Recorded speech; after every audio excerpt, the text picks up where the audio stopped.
Fiancé bought burner phone to send fake cheating texts that caused my parents to kick me out. Years later, they begged forgiveness, but couldn't handle the harsh truth. Be me, giving you some background before diving into my family chaos. Grew up in Chicago. Family wasn't just wealthy. We were the kind of wealthy that made people treat you differently. Parents Victor and Nisha owned a successful chain of luxury, eco-friendly resorts, catered to high-end clients who wanted to save the planet in style. They were the kind of people who thought networking was a competitive sport. Every dinner, every charity gala, every casual backyard barbecue somehow turned into a strategic meeting. Their pride and joy besides their resorts was the relationship with another powerhouse family. This other family ran an event planning company. These families were like a perfect business partnership, feeding off each other's strengths. They planned the events, we hosted them. The parents acted like their bond was written in the stars. So when I started dating their daughter, Lena, my parents couldn't have been happier. In fact, happy doesn't even cover it. They were practically doing victory laps. I was 26 at the time, just starting to work in the family business. Lena was 25, already deep into managing parts of her parents' company. We met at one of those typical over-the-top networking parties our families were known for, where everyone wore designer clothes and smiled a little too much. At first, Lena and I hit it off because of how much we had in common. We both grew up with a sense of obligation, always aware that the family name came with expectations. We could joke about the absurdity of our lives, like how our parents would schedule family dinners 2 months in advance, or how we both had to learn the proper way to give a toast by age 10. It felt like we got each other, and that was rare for me. By the time we officially started dating, our parents acted like it was the best thing that had ever happened. Finally, the next generation is taking charge, my dad would say. As if our relationship was some business milestone. Every family event became a photo op for Rohan and Lena. The future? At first, I didn't mind it. I was young. The attention felt good in a way. But it wasn't long before the cracks started showing. Not in public, of course, but behind closed doors. Lena loved being in the spotlight. She was charming, polished, could command a room like it was her stage. She loved being known as half of the golden couple. For her, our relationship wasn't just about us. It was about the image, the brand, and how we looked to the world. If I ever wanted a quiet night in, she'd guilt trip me. We're supposed to be building something bigger here. People are watching us. My parents didn't help. They adored her. My mom called her the perfect daughter-in-law, which always made things awkward considering she wasn't even my fiancé. My dad, who was usually tough to impress, would go out of his way to praise her. It wasn't just her charm. It was what she represented to them. Lena was a bridge between our family and hers, cementing a partnership that could last generations. And that was the problem. Everyone saw our relationship as more than a relationship. It was a business strategy. My parents used to drop subtle comments about our future. "You two are unstoppable," my mom said one night after a dinner party, as if she was congratulating us on a merger. "You'll take both families to new heights." I wanted to scream, "What if I don't want this? What if Lena isn't the person for me?"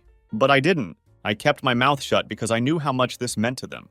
Things only got worse as time went on. Lena and I started arguing more. She had this way of making me feel guilty for even thinking about pulling back. If I didn't want to go to some event with her, she'd say things like, "Do you even care about what we're building?" It wasn't about us anymore. It was about this image she had in her head of what we were supposed to be. One time I suggested taking a step back from all the public appearances, focusing on us. Her response, "We can't just disappear, Rohan. People expect to see us together. Do you know how bad it would look if we started pulling back now?" The worst part was how my parents acted like Lena could do no wrong. Anytime I voiced even the smallest concern, they'd brush it off. "You two are so good together," my mom would say, completely ignoring the tension. My dad once told me, "You're lucky to have someone like Lena. Don't take it for granted." At first, I thought maybe I was the problem. Maybe I wasn't trying hard enough, or wasn't appreciating her enough. But deep down, I knew that wasn't it. The truth was, we weren't a match. We might have looked great on paper, but we weren't actually good for each other. I started feeling like I was playing a role in someone else's movie. Every time we went to a party or a dinner, I'd put on my best smile and pretend like everything was fine. But inside, I felt trapped. I'd look around at all these people congratulating us on being perfect, and wonder how many of them actually knew anything about our relationship. There was this one night that really hit me. My parents had thrown a massive dinner to celebrate some milestone at the resorts. Lena and I were, of course, front and center. My dad made a toast about how proud he was of us, and how our relationship was the future of the family. Everyone clapped and smiled, while I just stood there holding my drink and feeling like a prop. That night, I lay awake staring at the ceiling, wondering how I got here. I wasn't angry at Lena or even my parents. I was angry at myself for letting it get this far. I wanted to break free, but I didn't know how. It felt like leaving Lena wasn't just ending a relationship. It was letting down my family, her family, and everyone who had been rooting for us. Looking back, I realized I should have spoken up sooner. But at the time, it felt impossible. I kept telling myself that maybe things would get better, that maybe I just needed to try harder. But deep down, I knew the truth. Lena and I weren't building a life together. We were just building a facade, and I didn't know how much longer I could keep it up. I think the turning point for me was when I realized that being with Lena wasn't just draining. It was exhausting in a way that felt impossible to recover from. The relationship had stopped being about two people figuring life out together and turned into a constant performance. And the scary part, I didn't even know when that shift had happened. It wasn't always bad, to be fair. Lena and I had moments where things felt normal, even fun, like when we'd sneak away from family events to grab burgers at this hole-in-the-wall diner downtown. It was one of the few times we could just talk without any eyes on us, and for a while it made me think maybe we still had something worth holding on to. But those moments were rare. Most of the time I felt like I was walking on a tightrope, trying to balance what Lena wanted with what my parents expected. Lena wasn't an evil person or anything, but she had this knack for turning every situation into something that benefited her. If I brought up feeling overwhelmed, she'd spin it around saying, "We're in this together, remember? If you're struggling, we'll figure it out as long as we stay strong for each other." At first, that sounded supportive, but over time, I realized it was her way of keeping me in line. Staying strong for each other really meant, don't rock the boat because it'll make me look bad. I started noticing how calculated everything was with her. Every social media post, every dinner party, every time we attended some event together, it was all about appearances. She'd spend hours getting ready, not because she wanted to impress me, but because she wanted to impress the crowd. And if I wasn't matching her energy, it became a problem. One time we were at a charity gala and I wasn't feeling great, just tired from a long week at work. I thought I could get through the night quietly, but Lena wasn't having it. "Rohan, people are noticing you're not engaging," she whispered sharply while we stood near the buffet table. I was stunned. I wasn't being rude. I just wasn't bouncing around the room like I was running for mayor. She ended up steering the conversation for the rest of the night, telling everyone how excited I was about our future plans. Plans I didn't even know we had, by the way. I felt like I was watching my own life happen from the outside, with Lena narrating the script. Things got worse when my parents started weighing in. My mom would make little comments like, "Lena mentioned you seemed stressed lately. You should talk to her. She's so understanding." Or my dad would casually bring up how important it was to keep your partner happy, as if I wasn't already bending over backward to meet everyone's expectations. It felt like Lena and my parents were on the same team, and I was just along for the ride.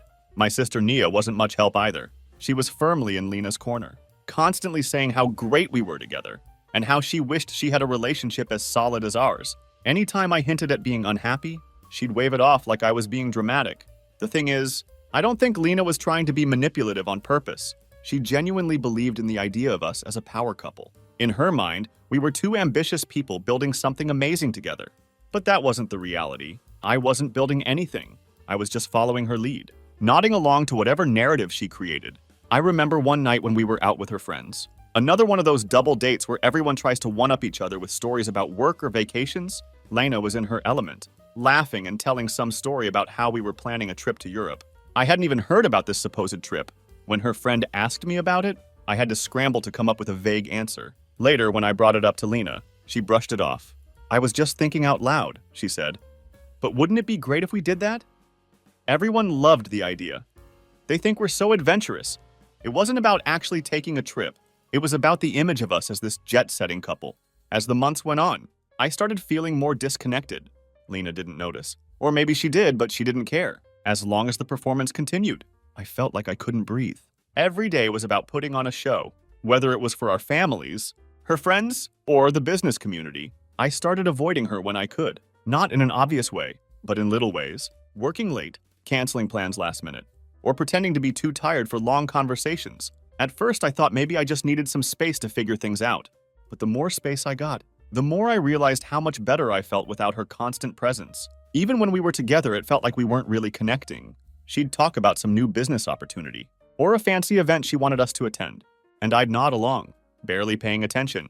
When I tried to bring up things that actually mattered to me, like how I was considering stepping away from the family business, she'd either dismiss it or steer the conversation back to something she cared about. One night I told her I was thinking about taking some time to travel on my own, just to clear my head, She looked at me like I just told her I wanted to move to Mars. Why would you do that? She asked. Genuinely confused. We're building a future together. You can't just take off and leave everything behind. That's when it hit me. Lena didn't see me as a person with my own dreams and struggles. To her, I was just a piece of the puzzle, someone who fit into the life she wanted to create. And the scariest part was, I'd let her do it. I don't know exactly when the resentment started, but once it was there, I couldn't ignore it. Every time she talked about our future, I felt like screaming. It wasn't our future, it was hers. And I was just a supporting actor. If I'd thought things with Lena were strained before, nothing could have prepared me for what came next. I wasn't happy in the relationship, but I kept telling myself it wasn't the right time to break things off. Between family pressure, business connections, and Lena's knack for making me feel guilty about everything, it was easier to put my feelings on the back burner. That changed when Lena dropped a bomb I didn't see coming. It started on a random Tuesday evening. I'd just gotten home from work, tired and annoyed from dealing with a long day of meetings. I was planning to order takeout and zone out in front of the TV when I got a text from Nia, my sister. The message just said, "Call me now." Nia and I didn't talk much outside of family gatherings, so her urgency threw me off. I called her, half expecting her to need a favor or to complain about something trivial. Instead, she launched into an angry tirade the moment she picked up. "How could you do this to Lena?" she snapped. Her voice full of anger. Confused, I asked, "What are you talking about?" "You know exactly what I'm talking about," she shot back. Lena showed me the messages. I can't believe you'd betray her like that. Messages? Betray her? None of it was making sense. Nia was practically yelling, accusing me of being a liar and a cheater. I tried to interrupt her to figure out what was going on, but she wouldn't let me get a word in. She told me I was disgusting, selfish, and that I'd humiliated Lena and the entire family. Finally, I managed to ask, "What messages? What are you talking about?" That's when Nia explained. Apparently, Lena had shown her screenshots of text messages between me and another woman. According to these texts, I'd been calling this woman Babe, talking about sneaking around and making plans to meet up. Lena claimed she'd found the messages on my phone and had been devastated for weeks before finally deciding to confront Nia about it. Hearing this, my stomach dropped. Not because I'd done anything wrong, I hadn't, but because I already knew no one was going to believe me. "Lena's lying," I said firmly. "I never sent those messages. I don't even know who this woman is." Nia didn't buy it. "So you're saying Lena just made it all up?" she said sarcastically. "Why would she do that, Rohan? She loves you. She's been nothing but supportive, and this is how you treat her." The conversation ended with Nia telling me she didn't even want to look at me, and that she hoped I'd figure out how to be a better person. She hung up before I could respond. I sat there staring at my phone, trying to process what had just happened. The first thought that hit me was how ridiculous the accusation was. I'd never cheated on Lena. I hadn't even thought about cheating. The second thought was that Lena must have faked those messages. But why? The answer hit me like a ton of bricks. Lena knew I was pulling away. She'd sensed it for a while. No matter how much I tried to hide it, this was her way of flipping the script. If I was the bad guy, she'd be the victim. She wouldn't just keep me in the relationship. She'd also have my family completely on her side. Over the next few days, everything spiraled out of control. Lena had already gone to my parents with the screenshots, and by the time I tried to explain my side, they weren't interested.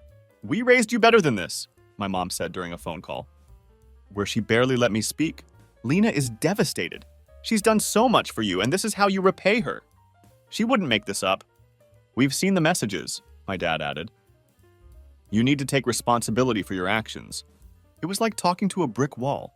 No matter how much I insisted that the texts were fake, no one believed me. Lena had already painted the picture of the heartbroken girlfriend, and I was cast as the cheating villain. The fallout was brutal.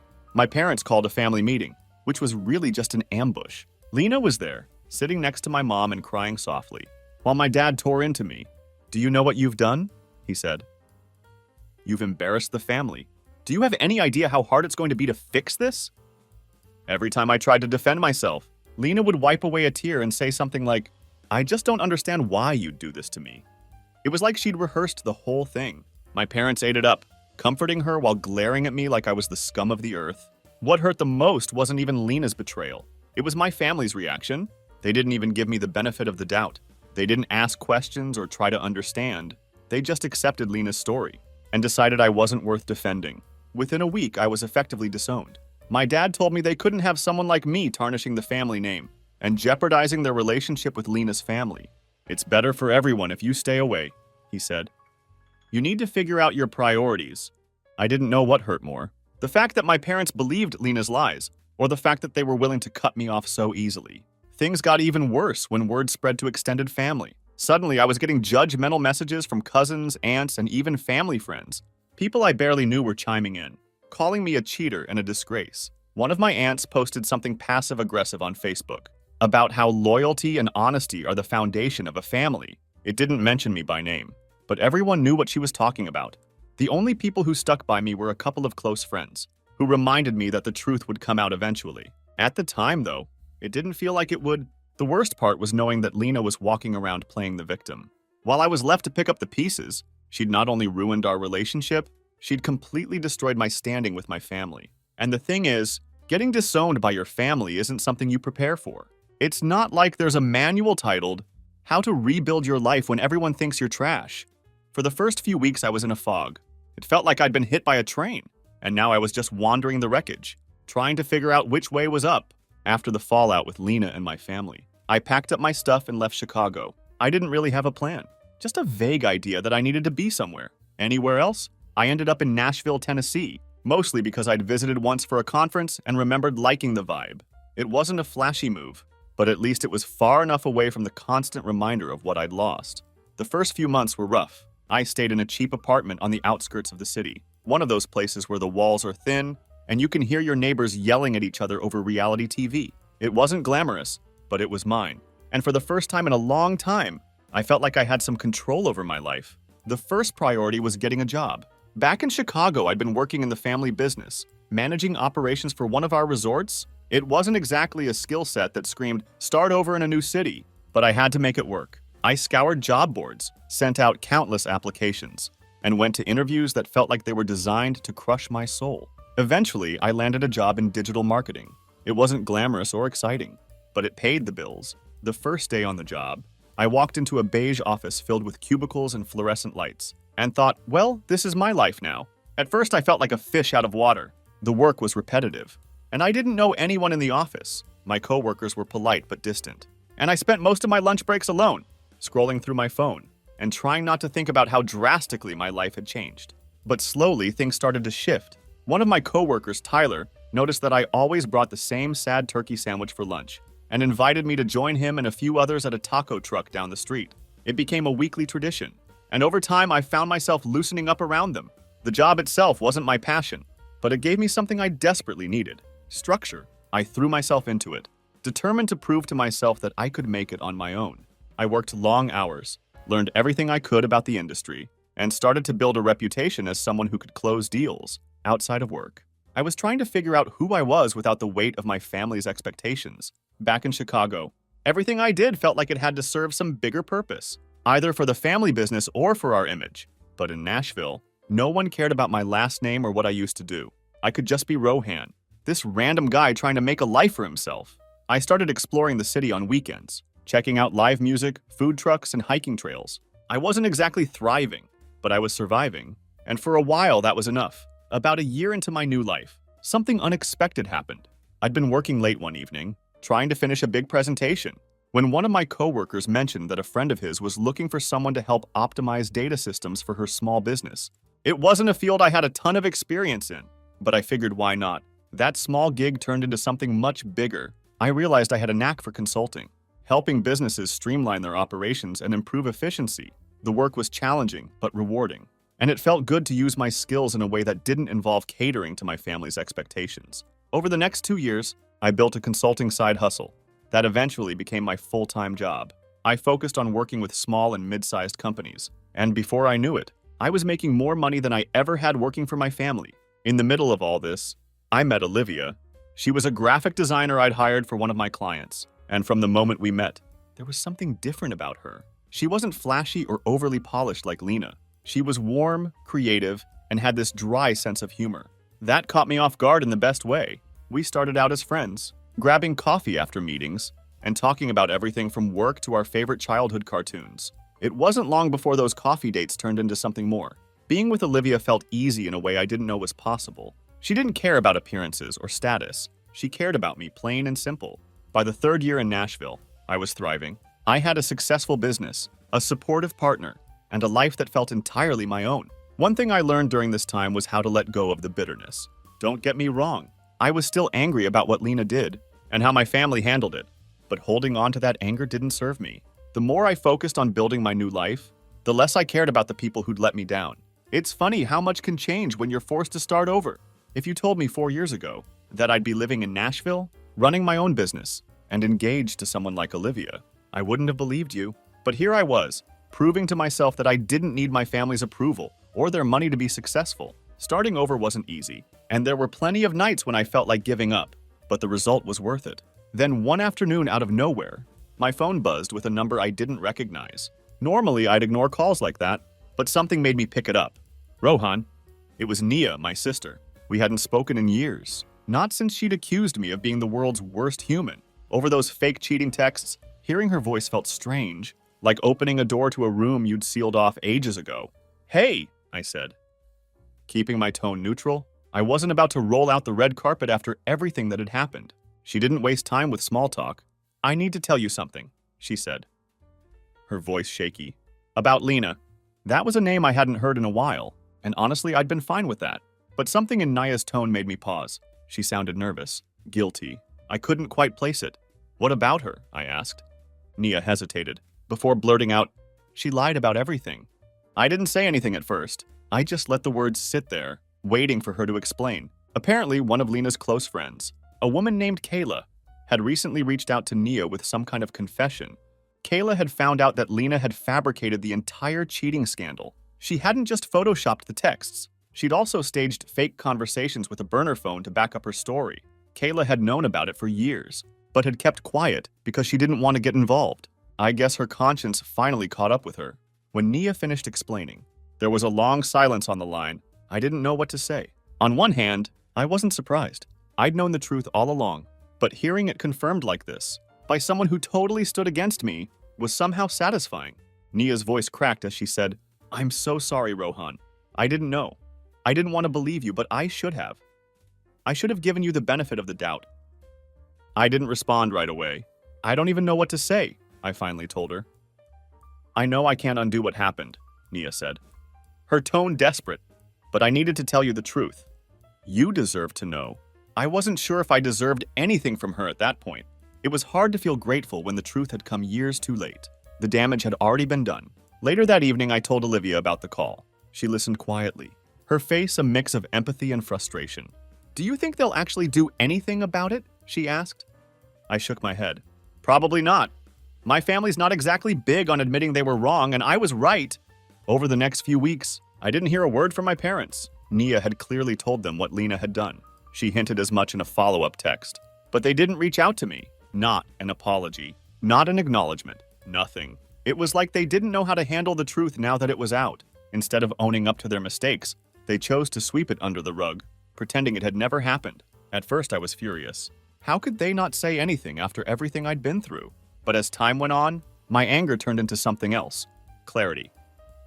Their silence spoke volumes. It confirmed what I'd suspected all along. They cared more about appearances and their relationship with Lena's family than they did about me. The truth didn't magically fix anything.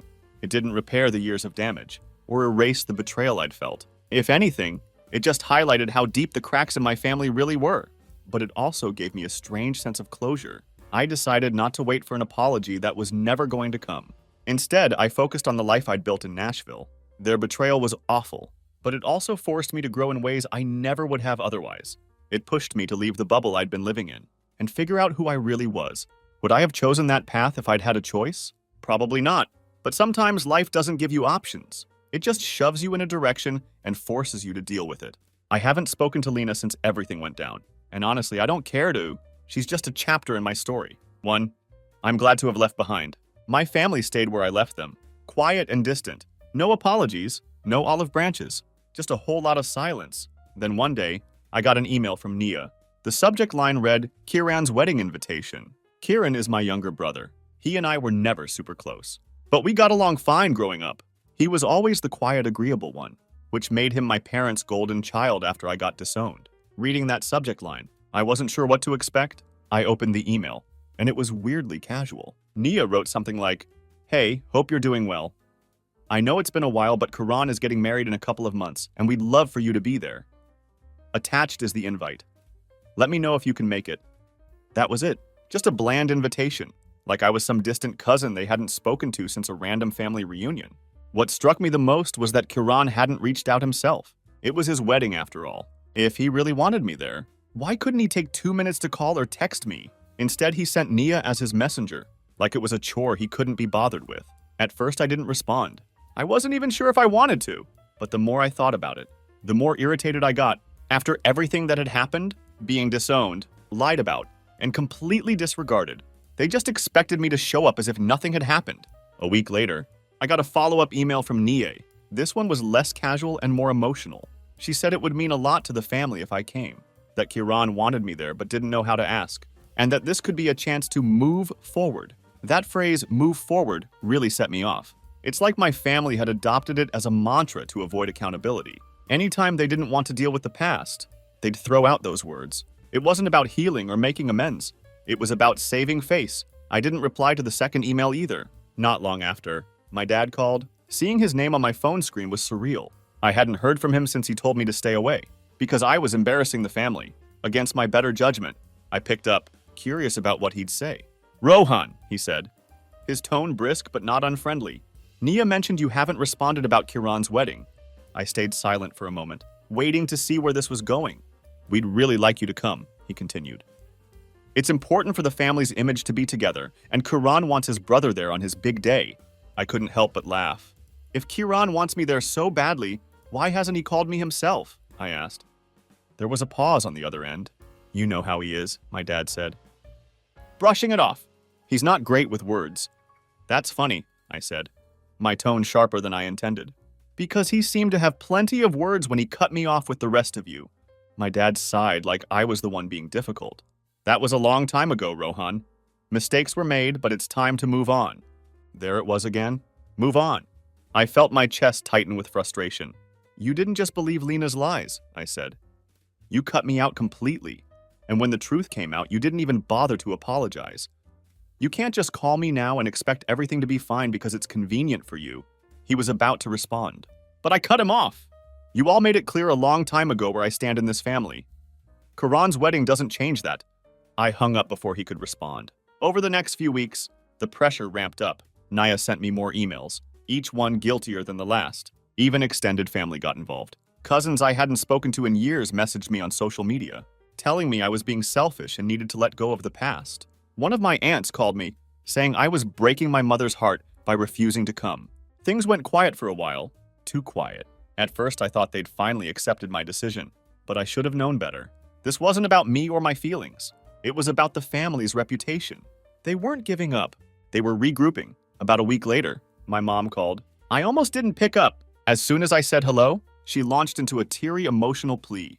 "Rohan, I don't understand why you're being so cold-hearted," she said, her voice trembling.